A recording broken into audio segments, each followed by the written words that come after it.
O ministro Alexandre de Moraes, do Supremo Tribunal Federal, determinou o levantamento do sigilo do pedido de abertura de inquérito proposto pela PGR contra o deputado licenciado Eduardo Bolsonaro, do PL de São Paulo. Ele mesmo havia decretado sigilo no pedido de inquérito. Hoje, o Procurador-Geral da República, Gonê, pediu ao STF que autorize a abertura de inquérito contra Eduardo. No pedido, o procurador afirma que há indícios de que o parlamentar estaria cometendo os crimes de obstrução contra investigações, coação no curso do processo e atentado à soberania do Brasil. Ele mesmo havia decretado sigilo no pedido de inquérito hoje e o Procurador-Geral da República então pediu para que o Supremo autorize a abertura do inquérito. Gonê quer investigar a atuação de Eduardo nos Estados Unidos. No pedido, o procurador afirma que há indícios de que o parlamentar estaria cometendo esses crimes que eu mencionei há pouco. Segundo Gonê, há evidências de que o deputado estaria buscando interferir no andamento regular dos procedimentos de ordem criminal, inclusive na ação penal em curso contra o pai dele, o ex-presidente Jair Bolsonaro. Bolsonaro é réu na ação do Supremo, apontado como chefe de uma organização criminosa que tentou um golpe de Estado para mantê-lo na presidência da República após a derrota dele nas eleições de 2022. Leonardo Sakamoto está aqui comigo. Sakamoto, muitas pessoas alertavam, políticos, sobre essa atuação do deputado licenciado Eduardo no exterior e agora vem uma atuação da PGR pedindo, portanto, porque ele averiguar a situação dele. Inclusive, isso pode motivar uma prisão preventiva, já que o deputado pode estar atrapalhando as investigações em curso. Boa tarde. Boa tarde, Diego. Boa tarde a todos e todas aqui do UOL. Isso aqui já era uma coisa que já era esperado, na verdade, né? O deputado Eduardo Bolsonaro foi aos Estados Unidos, e ele foi também em meio a uma desconfiança de que poderiam pedir a apreensão do passaporte dele, alguma coisa nesse sentido, mas ele foi aos Estados Unidos, acabou ficando por lá, né? E desde então ele vem afirmando que está trabalhando junto ao governo norte-americano, junto ao Congresso norte-americano, para pressionar, né, por conta do andamento do processo contra o pai dele no Brasil, contra o ex-presidente Jair Bolsonaro. Né, Eduardo Bolsonaro alega que o processo ele é injusto, ele é perseguição, é um processo político, e ele vem pressionando, né, setores do trumpismo, que são mais alinhadas ao posicionamento ideológico dele, para realizar pressões contra o Brasil por conta do julgamento do pai por tentativa de golpe de Estado e dissolução violenta do Estado Democrático de Direito. Ele, inclusive, meses atrás, ele houve, né, um dos frutos desse processo foi que a Comissão de Assuntos Judiciários da Câmara dos Deputados dos Estados Unidos, da Casa dos Representantes, aprovou um projeto que pode sancionar, inclusive, ele não é um projeto apenas para isso, mas claramente a inspiração foi o ministro Alexandre de Moraes, com o objetivo de sancionar o ministro Alexandre de Moraes por conta do julgamento. Segundo ele, Alexandre de Moraes estaria violando direitos humanos, né, estaria perseguindo direitos civis e políticos, e aí esse projeto viria no sentido de sancionar. Esse projeto, é claro, não foi aprovado nem na Câmara nem no Senado ainda, mas já serviu como uma sinalização. E agora, mais recentemente, o secretário de Estado, Marco Rubio, né, atendendo a um questionamento no Senado sobre diversos temas, mas a um senador republicano sobre a situação do ministro Alexandre de Moraes, se ele poderia vir a ser sancionado, né, considerando leis existentes, uma lei, inclusive, aprovada no governo Obama, né, de violadores aos direitos humanos, e o Marco Rubio diz que está se estudando isso, que está se analisando isso e é possível. Né? Claramente a pergunta, né, representando a Flórida foi feita também por pressão de aliados, né, por iniciativa, né, por intermédio de aliados do ex-presidente Jair Bolsonaro. O governo brasileiro reagiu, o Supremo Tribunal Federal reagiram, né, as instituições, de uma maneira geral, reagiram a essa possibilidade de pressão externa através do governo Trump contra Alexandre de Moraes e, consequentemente, contra o STF, porque o STF não aceitaria também essa ação. Agora, né, e aí o que acontece? O Partido dos Trabalhadores, entre outros grupos, vem criticando a presença de Eduardo Bolsonaro nos Estados Unidos, vem apontando que a presença dele nos Estados Unidos vem no sentido de tentar criar problemas para o país, para as instituições, jogar a política norte-americana contra as instituições brasileiras, né, pedindo investigação, pedindo demanda com relação a isso. E agora ele vem a público, inclusive, reagindo a esse pedido de abertura de investigação por parte da Procuradoria-Geral da República, né, dizendo que é um achaque, que é a prova do que ele estava falando. Na verdade, também, é claro que o deputado sabia que essas movimentações dele levariam a isso, né? Ele está querendo colar, dizendo que é que a prova de que do que ele está alegando é isso, ou os críticos a ele dizem o contrário, que na verdade a ação dele, né? Toda essa ação dele é que demanda um cuidado, porque a ação dele está visando minar a democracia no Brasil. Então, tá essa situação era esperada, ganhou também um pouco de contorno tempero, né, recentemente essa história, porque o ex-presidente Jair Bolsonaro, em uma entrevista aos nossos colegas Carla Araújo e José de Souza aqui no UOL, disse que os recursos que estão bancando Eduardo Bolsonaro no exterior são parte daquela vaquinha que havia sido feita em benefício dele através de Pix, com a qual ele havia arrecadado mais de 17 milhões de reais, né, sob a justificativa de garantir o pagamento dos honorários dos advogados e todos os processos. O presidente Jair Bolsonaro disse que isso aí está ajudando a bancar o filho dele nesse processo, o Diego. Quase esqueceu, hein? Eu já ia falar meu nome aqui, eu falei, não, vou, Não, vou sabe o que aconteceu? esperar. Deixa eu te contar, não é que eu esqueci teu nome. É que assim, vocês estão vendo, para quem está me acompanhando, que eu tô com aquela voz de taquara rachada ainda. Ela tá na semana passada, mas ela ainda tá uma desgraça. Eu até peço desculpa para quem já é obrigado a ouvir minha voz. Assim, então é pior ainda. Então é o seguinte, eu ia falar teu nome, então sabe quando você, tipo, ou eu tuço, Sim, sabe, aquela vontade de tossir absurda, entendi. né? Mas eu segurei. Segurou, boa. Tá desculpado então, tá perdoado. Tá perdoado. Achei que você ia esquecer meu nome. Aí, a tosse veio agora. Agora vai. Aí, garoto. Vou chamar o Augusto de Arruda Botelho, que está aqui conosco, advogado criminalista. Doutor, bem-vindo, boa tarde. O Eduardo pode ser realmente enquadrado, né, nesses crimes que o PGR mencionou, por exemplo, por atrapalhar as investigações? Isso pode suscitar uma prisão preventiva? Boa tarde. Boa tarde, prazer em falar com vocês do UOL. Vamos lá, primeiro, o que o Procurador-Geral da República fez, Paulo Gonet, é algo absolutamente comum. É papel de todo e qualquer representante do Ministério Público pedir instauração de inquéritos policiais. Isso acontece diariamente, centenas de vezes no Brasil todo. Então, para começar, não tem nada de atípico o Procurador-Geral da República pedir instauração de inquérito.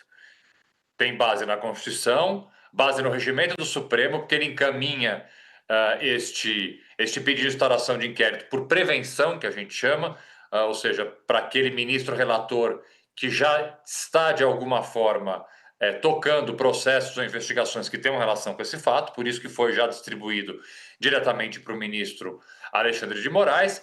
E o Procurador-Geral da República faz, assim como fez a denúncia oferecida contra Bolsonaro, uma peça muito inteligente, muito cuidadosa, historia cronologicamente os fatos que levam à conclusão de que é necessária uma investigação, né? Relata por que e quando Eduardo Bolsonaro foi aos Estados Unidos, que tipo de manifestações que ele fez. Essas manifestações tiveram eco no governo americano, porque o procurador coloca informações e entrevistas do secretário de Estado Rubio, que esteve aqui no Brasil, dizendo sim que é possível que sanções sejam feitas. Então, a partir desse histórico, dessa cronologia, ele joga tudo isso dentro do Código Penal, da lei especial, e pega os artigos do Código Penal e de legislação penal especial que ele entende que tem que ser investigados. E todos o que ele traz na peça, a coação no curso do processo, o embaraçar a investigação de uma organização criminosa, e até o artigo 359-L, que é a tentativa violenta de abolição do Estado Democrático de Direito, fazem todo sentido na narrativa trazida por ele. Então, respondendo objetivamente a tua pergunta, sim, os crimes pelos quais ele pode ser investigado, a bem da verdade já será investigado, são crimes que têm um nexo com os fatos trazidos pelo procurador, E falar que em prisão preventiva nessa altura do campeonato é muito cedo, digo, muito cedo. A prisão preventiva ela tem que seguir sempre requisitos muito específicos da lei, tem que haver pedido das autoridades, não pode ser algo feito como uma antecipação de uma possível condenação lá para frente. Eu tenho muito cuidado para tratar de temas relacionados à prisão preventiva. Neste momento, eu não vejo qualquer sentido um pedido de prisão preventiva. Tá certo. E o governo brasileiro intensificou o diálogo, conversa, né, com os Estados Unidos para tentar evitar que a administração de Trump sancione o ministro Alexandre de Moraes. Segundo o integrante do governo ouvido pela Folha, eles foram intensificados esses trabalhos e subiram de nível no fim de semana, envolvendo agora autoridades do primeiro escalão. O governo achou necessário atuar porque concluiu que as pressões para que Trump sancione o magistrado não vêm apenas do Eduardo Bolsonaro, que é visto como uma espécie, né, aí é a figura de linguagem, de surfista que tem acesso, né, limitado à administração Trump e que navegava a uma onda de interesses muito mais poderosos e contrários ao Supremo aqui do Brasil. A pressão contra Moraes viria de personagens que têm acesso ao salão oval da Casa Branca, especialmente donos de Big Techs. E aí, por exemplo, tem o Elon Musk, Sakamoto, também estaria interessado, né, porque ele também tem questões. Ele, aliás, teve um revés grande numa disputa judicial com o ministro Alexandre de Moraes. Então, antes de mais nada, boa tarde para o Augusto, né? Seja bem-vindo.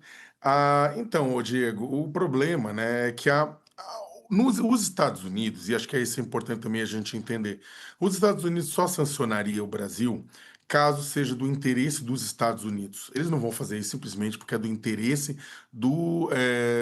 da família Bolsonaro. A família Bolsonaro pode dar instrumentos, pode dar um caminho, e aí o que acontece? Pode sugerir, pode pedir, pode demandar, só que aí o governo norte-americano vai ter que fazer um cálculo. É claro que para Donald Trump seria muito melhor alguém que fosse adversário, que fosse mais simpático ao governo Donald Trump do que o governo Lula, né? Exatamente aqui na parte de baixo do hemisfério ocidental.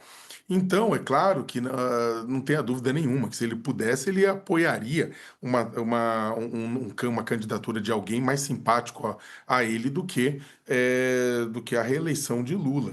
Agora, ao mesmo tempo, tem um interesse econômico, tem empresas dos Estados Unidos, ainda mais neste momento em que você tem uma pressão internacional contra as Big Techs, pela necessidade de regulação das Big Techs, né, das grandes plataformas digitais, das grandes empresas digitais, e o Brasil, junto com a Austrália e com a Europa e com a União Europeia, são regiões, são países que estão puxando essa discussão, puxando esse debate através de várias de suas instituições. Tanto que uma das ações foi a suspensão por um mês do X, o antigo Twitter, por descumprimento de decisão judicial e descumprimento da legislação brasileira, imposto por Alexandre de Moraes, o que enfureceu Elon Musk, né, que faz parte, inclusive, ele é um membro informal, digamos assim, do governo norte-americano, muito próximo ao presidente norte-americano. Ele atacou muito Alexandre de Moraes, ele vem atacando muito Alexandre de Moraes, e mesmo quando foi aprovada aquela legislação que eu comentei na Comissão de Assuntos Judiciários da Câmara dos Deputados dos Estados Unidos contra Alexandre de Moraes, o Musk comemorou, foi às redes sociais, tudo isso mais. Só que então, ou seja, os Estados Unidos utilizaria e buscaria sancionar o Brasil se tivesse esses dois processos, tivesse essa questão de beneficiar, pressionar por um benefício a empresas, né, norte-americanas ou a um comércio norte-americano nesse sentido, ou mesmo por uma questão política. A questão que a gente vem falando nos últimos dias é que o governo Trump pode ser tosco muitas vezes, mas também não é burro. A questão é que tem que se tomar cuidado, porque vários países em que o Trump acabou comprando uma briga direta, Canadá, México, entre outros países, você teve um efeito reverso, você teve identidade reativa. O Trump falou, prometeu que ia comprar o Canadá, começou a fazer bullying no Canadá. Os conservadores, que estão mais alinhados a ele, que estavam lá em cima, caíram nas pesquisas. Os liberais, que estão no poder há muito tempo, né, com o Trudeau, saltaram à frente. Agora é um novo primeiro-ministro, mas o liberal também. E no México, a Claudia Sheinbaum está com um pico de popularidade por conta dessa coisa reativa com relação ao Trump, que também acontece na Europa Ocidental, né, em outros países. Então, o que acontece é que o que os analistas colocam aqui, se o remédio, se a interferência, se a tentativa de. Se alguma coisa que for feita pelo governo norte-americano parecer uma intervenção muito grande, isso pode gerar identidade reativa aqui no Brasil, levando votos para quem eles não querem que leve. Augusto, estava vendo aqui uma reportagem da Carol Nogueira, acabou de sair no UOL que o líder do PT na Câmara, o Lindbergh Farias, ele disse que o deputado licenciado Eduardo Bolsonaro criou provas contra si mesmo nesse inquérito, né, que foi feito aí pela PGR. Ele disse que salvou o conteúdo publicado pelo Eduardo Bolsonaro nas redes sociais, que não adianta apagar vídeos, não adianta apagar tweets, porque o PT já foi coletando todo esse material, que ele acha que é um material de prova. Na verdade, o Eduardo se autoincrimina, disse ele. Quem vê os vídeos dele, a gente viu todos os vídeos, é muito claro o propósito, o tom de ameaça, tentativa de intimidação, é assim que ele age. Então está muito claro, eu acho que em todos aqueles vídeos conseguiu construir provas contra ele próprio. Você concorda? Inclusive, é interessante, na leitura da peça do Procurador-Geral da República, ele menciona uma petição que a Lindbergh teria encaminhado ao Ministério Público, justamente noticiando esses fatos e trazendo uma série de documentos, como vídeos e manifestações. Uma das decisões, eu estou aqui com a manifestação do PGR na mão, um dos pedidos de diligência que é feito logo no final desta petição aqui, é justamente no sentido de monitorar e preservar o conteúdo postado nas redes sociais do senhor Eduardo Bolsonaro, que guarde pertinência com o exposto nessa petição. Então já há uma determinação aqui neste pedido da PGR para que as redes sociais de Eduardo Bolsonaro sejam monitoradas e seu conteúdo seja preservado. Inclusive, Paulo Gonet pede a oitiva de Jair Bolsonaro e, diante da gravidade e da urgência, ele repisa isso, da urgência do momento, ele sugere que Eduardo Bolsonaro preste esclarecimentos por escrito, o que é uma coisa não muito comum já no início de uma investigação,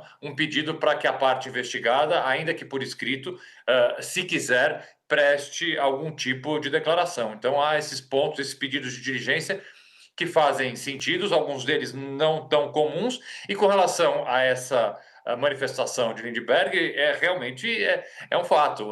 Toda a construção da peça da PGR é baseada em manifestações do próprio Eduardo Bolsonaro. Então, concordo, ele está produzindo prova contra si mesmo. A partir do momento que ele diz que está nos Estados Unidos concatenando, aí ele usa uma série de palavras, organizando, frequentando reuniões, etc., para que sejam feitas medidas contra autoridades aqui no Brasil, autoridades que estão, neste momento, julgando o seu pai, configura-se uma coação no curso do processo. Portanto, que o primeiro crime que a PGR aponta a ser investigado é a coação no curso do processo, e ela, me parece, está acontecendo a partir do momento em que um deputado vai aos Estados Unidos, diz que está organizando sanções contra autoridades que estão investigando e julgando seu próprio pai durante esse processo. Portanto, mais uma vez concordo, a produção da prova está sendo feita pelo próprio investigado. E o Eduardo Bolsonaro acaba de se manifestar, né? Eu tenho aqui o relato do que disse o deputado licenciado sobre esse pedido de abertura de investigação da PGR. Para ele, o pedido de apuração deve reforçar a tendência de sanção ao ministro Alexandre de Moraes. Abre aspas. Eles estão confirmando tudo aquilo que a gente sempre falou, de que o Brasil é um estado de exceção, que depende do cliente, dos fatos políticos. Eles vão tomar as ações judiciais que não têm nada mais baseado em lei. Disse ainda, abre aspas, o processo no Brasil virou um meio de achaque, um gangster faria igual, um mafioso faria igual. Eles estão deixando isso aí para todo mundo ver. E a cereja do bolo é que eles estão empurrando, pressionando o Trump para estabelecer sanções. Fecha aspas. Sakamoto. Diego, foi exatamente aquilo que eu acabei de falar, né, com relação a isso, né? Ele vai se fazer, faz parte da cartilha também, né? Ele vai empurrar, e aí no momento em que ele for criticado por isso, é claro que ele vai dizer que a culpa é do outro, né? Isso é normal. Acontece que é o seguinte, e repito o que eu tinha falado, o deputado Eduardo Bolsonaro já contava com essa possibilidade. Eu acho que o desdobramento maior, né, vai ser o que pode acontecer no momento em que essa decisão for aceita, né? Se essa denúncia for aceita, na verdade. né, se for aceito, se tiver, até queria saber do próprio Augusto, né, se, por exemplo, a partir do momento que uma denúncia como essa é aceita, no curso de um processo, ele pode, por exemplo, demandar, e aí sim demandar o passaporte dele ou fazer alguma medida, porque o que acontece? O Eduardo Bolsonaro tá morando fora do Brasil, tá de licença da Câmara dos Deputados. A licença acaba logo mais. Ele vai ter que ver se como é que ele vai fazer. O pai dele, outras pessoas apontaram que não vai ficar lá para sempre, né? Mas ele pode solicitar, por exemplo, o Moraes ou o STF, de uma maneira geral, pode demandar o retorno dele ao país ou o passaporte dele, ou isso, na verdade, ele pode ser julgado mesmo estando no exterior. Como é que é o trâmite caso o Supremo Tribunal Federal acate a denúncia? Bom, vamos só voltar. Primeiro, a gente não está, a gente tá falando do início de uma investigação, né? O que houve é um Uhum. pedido de instauração de inquérito, vai haver uma investigação, como houve a investigação da atual ação penal que Bolsonaro Sim. responde. Então, a Polícia Federal vai investigar, no final dessa investigação vai ser apresentado um relatório que será devolvido para a PGR e a PGR vai decidir se arquiva ou se oferece uma denúncia.